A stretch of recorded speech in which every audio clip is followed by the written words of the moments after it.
Assalamualaikum warahmatullahi wabarakatuh. Halo semuanya, selamat pagi menjelang siang teman-teman. Bagaimana kabar hari ini? Oh, alhamdulillah baik ya. Semoga teman-teman selalu diberi kesehatan jasmani serta rohani. Nah, di sini kakak mau tanya ya sama teman-teman. Di sini ada yang udah kenal sama kakak atau yang udah pernah lihat di mana gitu? Oh, belum pernah. Nah, baiklah. Nama kakak itu Sri Nanda Rohmawati. Biasa kakak dipanggil kakak Sri atau kakak Nanda gitu. Eh, Kakak dari jurusan Bimbingan Konseling Islam, Fakultas Dakwah UIN Sultan Maulana Hasanuddin Banten.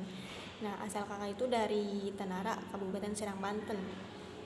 Teman-teman, kalau main ke Tanara bisa main ke rumah kakak. Nah, di situ rumah kakak ada di Tanara. Kakak ingin bertanya lagi ya, Kak, sama teman-teman. Di sini ada yang udah tahu maksud kedatangan kakak itu untuk apa? Oh, belum tahu. Nah, baiklah kakak akan menjelaskan ya. Nah, maksud kedatangan kakak di sini itu, kakak ingin meminta data kepada teman-teman. Datanya itu berupa DCM, daftar cek masalah. Nah, maksudnya itu kakak ingin mengetahui di kelas ini tuh apakah ada teman-teman yang bermasalah gitu kan. Nah, kalau dari DCM itu nanti kan kakak kan akan mengolah, nanti kan bisa mengetahui tuh teman-teman yang bermasalah dari aspek keluarga ataupun kesehatan ataupun lain-lain gitu kan. Nah, dari situ kakak akan mengetahui di sini siapa aja sih yang bermasalah gitu. Nanti kalau ada yang bermasalah nanti bisa langsung konseling sama kakak. Nah, mari teman-teman perhatikan, kakak di sini akan menyampaikan sedikit materi ya tentang BCM, serta nanti kakak akan meminta data kepada teman-teman. Masalah. Nah, daftar cek masalah itu adalah daftar yang berisi pernyataan-pernyataan yang merupakan masalah yang diasumsikan biasa dialami oleh individu dalam tingkat perkembangan tertentu. Nah, DCM ini digunakan untuk mengungkapkan masalah-masalah yang dialami oleh individu dengan merangsang atau memancing individu untuk pengutaraan masalah yang pernah atau sedang dialaminya. Nah, DCM ini terdiri dari 3 butir pernyataan yang terbagi dalam 5 bidang. 4 bidang sesuai dengan bidang bimbingan, yakni pribadi, sosial, belajar, dan karir. Nah, beberapa aspek yang berusaha diungkapkan lewat DCM ini adalah kesehatan, keadaan penghidupan, rekreasi dan hobi, kehidupan keluarga, agama dan moral, kehidupan sosial dan keaktifan berorganisasi, hubungan pribadi, muda-mudi, penyesuaian terhadap sekolah, dan yang terakhir itu masa depan dan cita-cita pendidikan jabatan. Nah, adapun alasan penggunaan DCM ini dilakukan atas dasar pertimbangan efisien, intensif, validitas, dan reliabilitas. Efisien karena DCM ini dapat diperoleh banyak data masalah kebutuhan siswa dalam waktu singkat. Intensif karena data yang diperoleh melalui DCM lebih teliti, mendalam, dan luas. Nah, sedangkan yang validitas dan reliabilitas DCM itu karena individu bersangkutan mengecek sendiri masalah yang telah atau sedang dialami. Di samping daftar jumlah item, kemungkinan masalah tersedia cukup banyak sehingga individu dapat mencermati dan memilih masalah yang sesuai dengan dirinya. Nah, selanjutnya itu bagaimana sih cara pengerjaan DCM itu? Nah, cara pengerjaan DCM itu yang pertama, siswa dimintai menuliskan identitas secara lengkap sesuai format isian yang disediakan dalam lembar jawaban DCM itu. Yang kedua itu siswa dipersilahkan membaca item-item yang di dalamnya berisi pernyataan-pernyataan yang mengandung permasalahan-permasalahan yang biasa dialami oleh individu. Yang ketiga itu siswa dimintai menuliskan nomor item pernyataan di lembar jawab jika masalah tersebut sesuai dengan yang penuh dialami atau yang sedang dialami. Yang keempat itu motivasi siswa agar dapat mengerjakan dengan jujur dengan memberikan jaminan kerahasiaan atau semua jawaban. Menginformasikan bahwa hasil DCM itu akan dijadikan acuan dalam memberikan layanan atau bantuan dalam siswa. Nah, yang terakhir itu waktu yang diberikan pada siswa setara dengan 1 jam pelajaran, yakni 40 menit. Nah, apa sih fungsinya dari DCM itu? Fungsinya itu yang pertama untuk memudahkan individu mengemukakan masalah yang pernah atau yang sedang dihadapi atau dialami oleh siswa tersebut. Yang kedua itu untuk mensistematisasi jenis masalah yang ada pada individu agar memudahkan analisa dan sintesa dengan data yang diperoleh dengan cara atau alat lain. Yang ketiga itu untuk menyusun program pelayanan konseling agar sesuai dengan kebutuhan dan permasalahan pada siswa. Nah, selanjutnya yaitu menentukan jenjang ranking. Yang pertama itu mencari jenjang ranking masalah dengan cara mengurutkan persen topik masalah mulai dari yang terbesar sampai yang terkecil.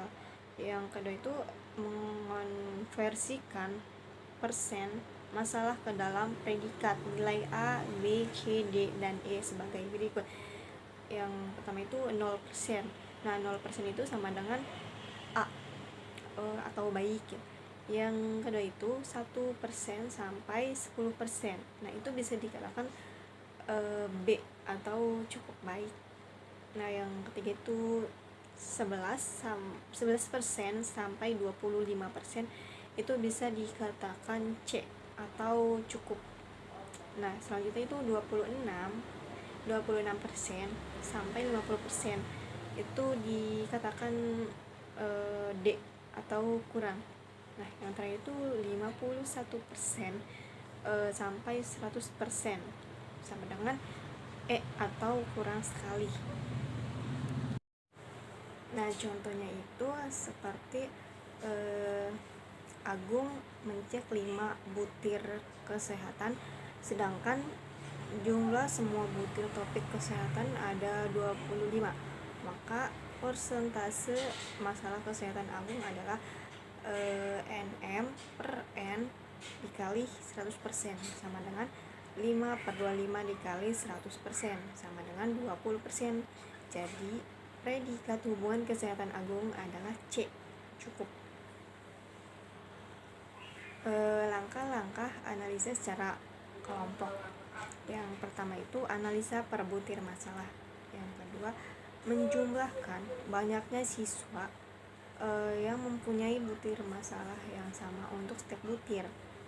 Yang ketiga itu mencari persentase masalah dengan cara mencari rasio antara banyaknya siswa yang bermasalah untuk butir tertentu dengan jumlah siswa. Rumusnya itu MM per M kali 100%. MM itu apa sih? MM itu banyaknya responden atau siswa yang bermasalah untuk item tertentu. Sedangkan M itu banyaknya responden atau siswa yang mengerjakan DCM. Nah, contohnya 30 orang responden atau siswa yang bermasalah untuk item nomor 65. Responden atau siswa peserta berjumlah 120 orang. Maka persentasenya adalah MM per M kali 100% sama dengan 30 per 100 per 120 kali 100% sama dengan 25%. Jadi persentasenya adalah 25%. Nah, selanjutnya yaitu data analisis individu. Di sini ada 10 responden. Yang pertama itu responden Fitri.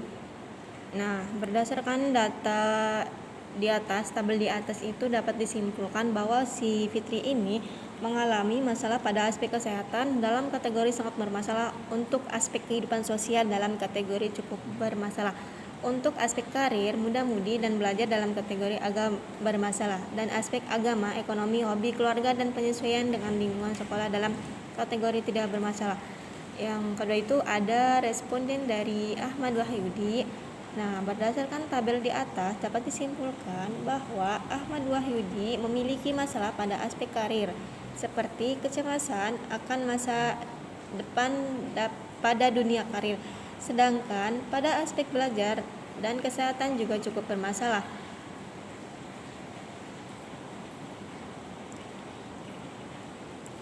Ahmad Wahyudi memiliki sedikit sekali masalah pada aspek kehidupan sosial, aspek hobi, dan aspek keluarga, dan tidak memiliki masalah pada aspek agama, ekonomi, dan penyesuaian dengan lingkungan sekolah.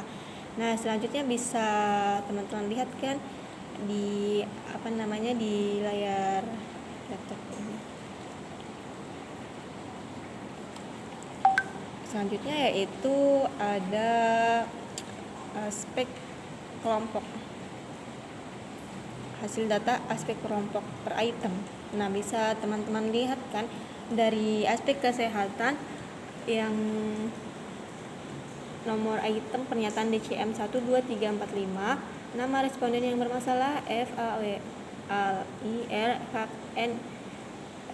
selanjutnya tuh bisa teman-teman lihat persennya, predikatnya.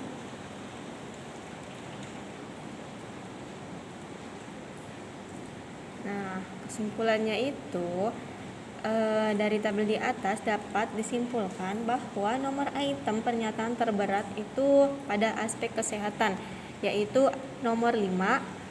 Nomor item pernyataan terberat pada aspek kehidupan sosial yaitu nomor 3. Untuk pernyataan aspek agama tidak memiliki nomor item pernyataan yang berat. Nomor item pernyataan terberat pada aspek ekonomi yaitu nomor 2.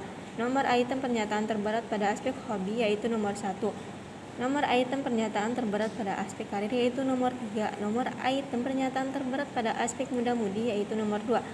Nomor item pernyataan terberat pada aspek belajar yaitu nomor 1 dan 5. Nomor item pernyataan terberat pada aspek keluarga yaitu nomor 4. Nomor item pernyataan terberat pada aspek penyesuaian dengan lingkungan sekolah yaitu nomor 1 dan 2. Nah, selanjutnya yaitu rencana operasional bimbingan dan konseling atau program bidang layanan karir. Nah, tujuannya yaitu membantu konseli untuk mengembangkan potensi yang ada di dalam dirinya dengan lingkungannya supaya sesuai dengan apa yang telah rencanakan. Komponennya yaitu layanan responsif, strategi layanan konseling individual kelas 12, materi mengembangkan bakat yang ada di dalam diri klien supaya tersusunnya perencanaan dalam tujuan berkarir. Metodenya itu yang digunakan konseling behavioral. Media yaitu slide PowerPoint.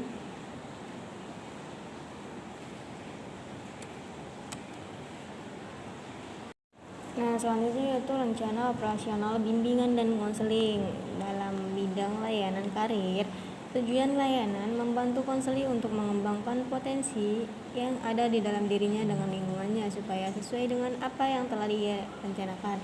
Nah, komponennya itu apa? Komponen layanannya itu layanan responsif, strategi layanan konseling individual kelas 12, materi mengembangkan bakat yang ada di dalam diri klien supaya tersusun perencanaannya dalam tujuan berkarir. Nah, metodenya itu konseling behavioral. Medianya media slide PowerPoint, buku, alat tulis, pulpen dan lain-lain. Evaluasinya proses hasil. Nah, teman-teman bisa lihat kan programnya di sini.